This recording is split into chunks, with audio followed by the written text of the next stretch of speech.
What's up guys, this is Ray, and today we'll be talking about the 2019 Japanese anime movie Birthday Wonderland, directed by Hara Keiichi and starring the voice talents of Matsuoka Mayu. But before we dive into this review, if you guys are new to Eiga-Man Ray, I upload reviews and discussions of Japanese movies every chance that I get. So if you're new to my channel, you can support the channel by subscribing and also checking out the other videos that are featured here. And so back to the review. Birthday Wonderland is about this girl by the name of Akane, and one day she gets whisked away to a wonderland of sorts by this alchemist by the name of Hippocrates and his student or disciple Pippo. And her friend Midori also tags along, and basically the reason why they're whisked away is because they need to save the world, or rather save Hippocrates and Pippo's world. Apparently water is running thin and the world is in danger, so they need Akane, who is looked as some kind of savior to this world. They need her help in order to save the world, basically. So if you like Alice in Wonderland type of stories, this movie may be intriguing for you at first. Let me talk about it. The positives of Birthday Wonderland. I like the animation. The animation is pretty cool. I don't think it's up to par with some of Ghibli's best, but it is pretty cool, and some of the designs of the creatures and characters that inhabit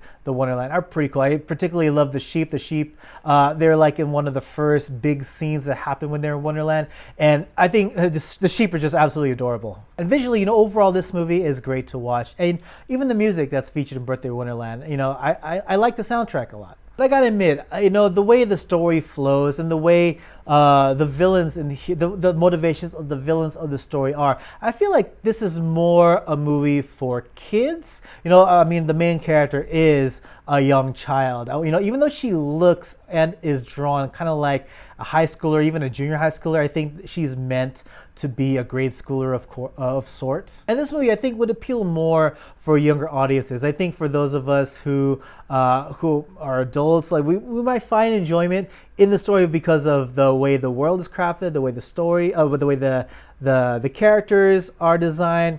But I think just overall, everything seems very childish about the way the story flows, and even the characters themselves. So that being said, I didn't really have too much I want to say that I particularly enjoyed about this movie. To be honest, I didn't really like this movie. I have a lot more negatives to say, and part of it is because it does feel like a story for children. For me, I was expecting something a little bit deeper, with a lot more stakes ahead. I feel like there weren't really any stakes at hand in the story. I didn't even understand the real motivations of the villains of the story. I feel everything was very two-dimensional, very flat, and even just like, why would this drive anyone to become a villain? And even when it comes to the heroes of the story, I think the most interesting character was probably Hippocrates, the alchemist, but he didn't really have much to do other than being like the guiding mentor figure in the story. And you have Pippo, it's kind of like the cute, kawaii relief, if you will. And then Midori, she's just kind of along for the ride. She doesn't even have a reason to be in the story. This movie could have been exactly the same way without her. I think the only reason why she was in the story is because Akane needed an adult friend to come along from her world. I don't know. I didn't see a reason why Midori needed to be in the story. She wasn't even that kind of comic relief. Granted, she did kind of add a little bit of adult humor to the story, but that was pretty much it. Overall, Akane, I didn't feel much for her character at all. I thought she was boring. Matsuoka Mayu, she is a great actress when it comes to live action film.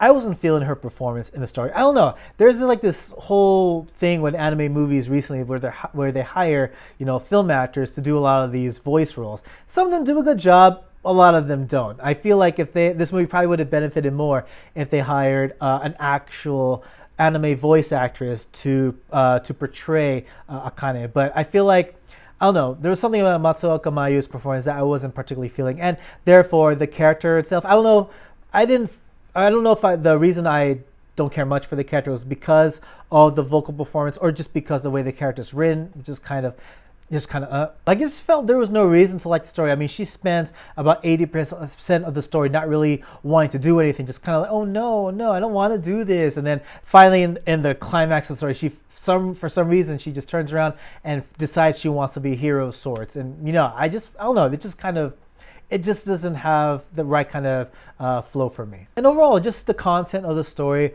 there wasn't enough for me to really care. Like, it's just like, you know, why are they doing this? It's like, make me care about the characters, make me care about the world. You know, supposedly the water is like running dry or something, so they need to do like this ritual to make water come alive again in the movie. But it's like, everywhere you look, it's like lush green. It doesn't look like the kind of apocalyptic scenery that Hippocrates and people were describing. It's just like a normal wonderland. It doesn't feel like the people were in danger. I don't know. There's just so many discrepancies like that. Moreover, what do I have to say about Birthday Wonderland?